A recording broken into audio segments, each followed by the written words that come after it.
How we doing? All right. Did you guys glad it's on the East Coast? I have to wait here till 12 for this. Well, needless to say, we're incredibly excited with our day today. I think it was incredibly productive. Starting off with Drake Jackson, a guy we've had a lot of love throughout the process with.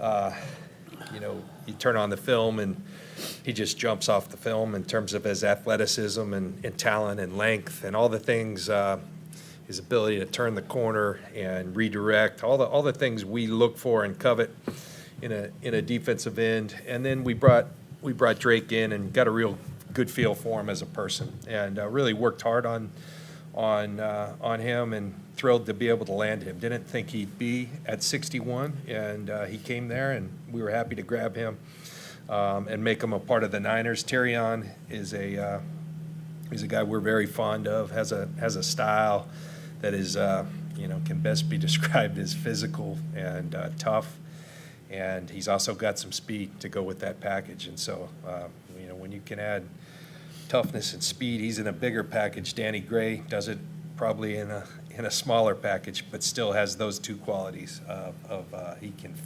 flat out get it. This is a kid who won the 100 in Texas as a sophomore in high school, and his coach Sonny Dykes. Kyle and I have a relationship with Sonny, and he was great during the process, just kind of explaining who the kid is and talked about him as a player. And so want to thank our scouts and coaches and everyone. It was really, really productive day, and open it up for questions. Drake's production doesn't jump off his stats don't jump off the page. Yeah. Did that concern you, and what do you think kind of went into that over his career at USC?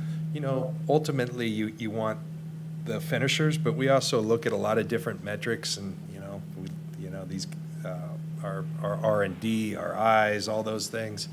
I'd say he's incredibly disruptive. He played in a bunch of different schemes, and they moved him around a lot. And so we think his best football is in front of him. But things such as quick disruption, something we study a lot. He was, tops in the country, and so we like the film. We think, as I mentioned, his best stuff's in front of him. John, you mentioned the other day that you probably wouldn't be doing too much moving around, at least as far as the first round goes. Were there things tonight, opportunities that you considered, or were you just kind of content to sit back and wait? Kyle and I, we sat on our hands, and it was just miserable. We're not used to sitting back and waiting, and it was tough. But I'm glad we did, because it allowed us to make these 3 picks today. It was a long wait to 61, but glad we did it. Glad we had that patience. The 2 picks in the third round, were those in any way kind of designed to take some of the load off of Debo? I think they both can, but I mean, we thought we needed another running back. Definitely thought we would have loved to add a speed receiver. There's lots of ways the draft could have gone, but right there, those picks in the third round, we definitely thought they were the best things for our team. How would you characterize the situation with you? I haven't had a chance to ask you about it. Were you surprised by the trade request, and did you consider doing it? Yeah, I was real surprised. I think John spoke a lot on that last week, I think, and I feel pretty much the same. We were surprised, but also once it does happen, this business, so it can't surprise you too much. But yeah, we were disappointed a little bit, but it's part of this business, and you'll consider anything. You have a responsibility to help your organization the most you can. But losing a player like Debo, it's hard to see how that helps your organization. So you try to look into all the aspects of it and what people are willing to do, and nothing was even remotely close to we thought would be fair for us or fair for the Niners. We had a conversation with Debo yesterday in which you said that it doesn't look like we're not going to trade you. We're not entertaining the offers. No, yeah, I haven't talked to Debo for a couple weeks. By not trading him yesterday and today, it seems to indicate that you're confident you can work things out with him. Why are you confident you can work things out with Debo? Just because I think we can. Okay. Yeah. Just your personal relationship with him, what conversations you've had? No, it's part of the business. So everyone, there's certain things that people got to go through. There's certain things that everyone's trying to get and try to do, and then you see what you can and you work from it from there. So, you can work out anything. We'll see. Hopefully, when this is all said and done, we'll get the best thing for the Niners, the best thing for Debo, and hopefully that's the same thing, because we'd love to keep going how we've been, but we know that's in front of us right now. Has his role at all come up in discussions, Kyle? Not to get too detailed, but has he mentioned that his role could change, should change? He wants money for a certain kind of role versus another role? I mean, I could sit here and talk about what we said for a long time, which I'm not going to do. There's lots of things that play into it, and those are things that we'll discuss with Debo that we'll continue to, and I would love to share it all with everybody so people can understand more, but that's really not right to Debo. It's not right to the 49ers, and hopefully you can work this out, and someday it'll clear up for you guys. As far as Tyrion, I think there was a level of surprise, just the fact that you guys took him that early and that maybe didn't line up with where people evaluated him. Why did you feel that was appropriate value for you picked him? Yeah, I think this always comes down to, obviously, you take into account, where the league values someone, but you're only guessing when you do that. We have a lot of different layers, and, part of our process is to try to figure that out. But ultimately, do you like the player? Do you have a vision for that player? And does he fit something you think can not only improve your team, but is that the best fit for us? And at the time, we just thought he was a tremendous fit for exactly what we're looking for. And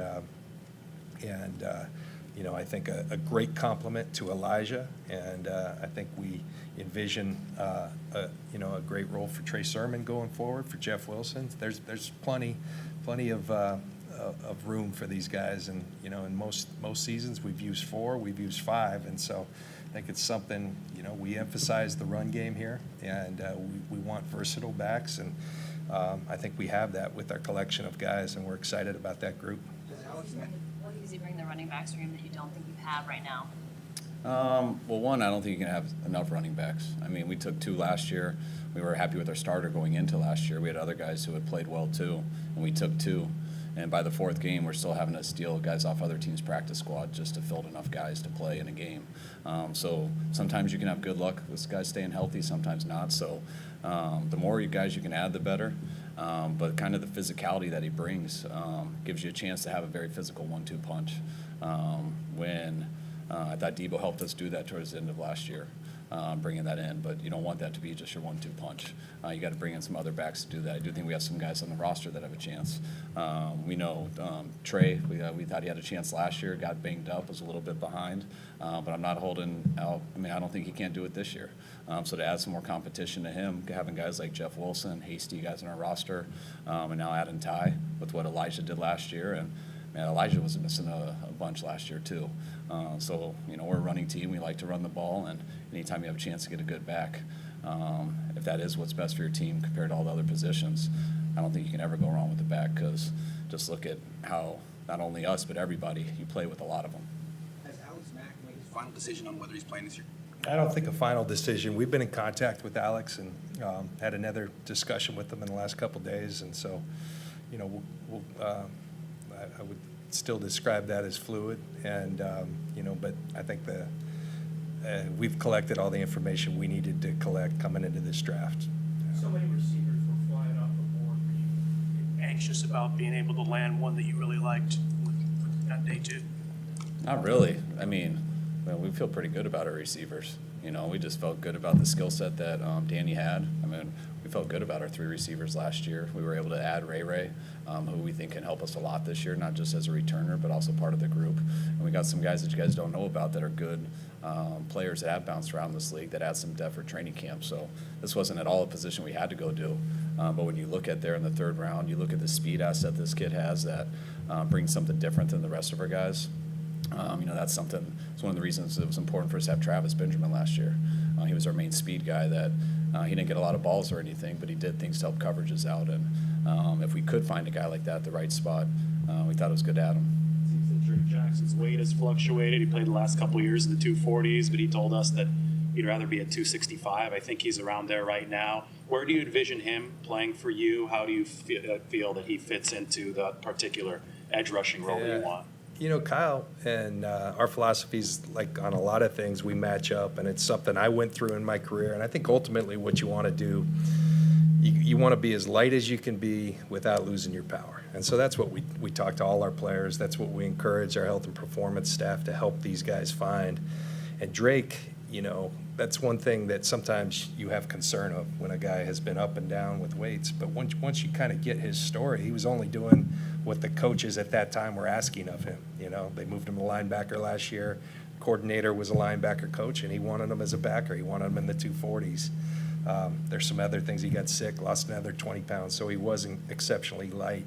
His freshman year, where he probably played his best ball, he was approaching 270.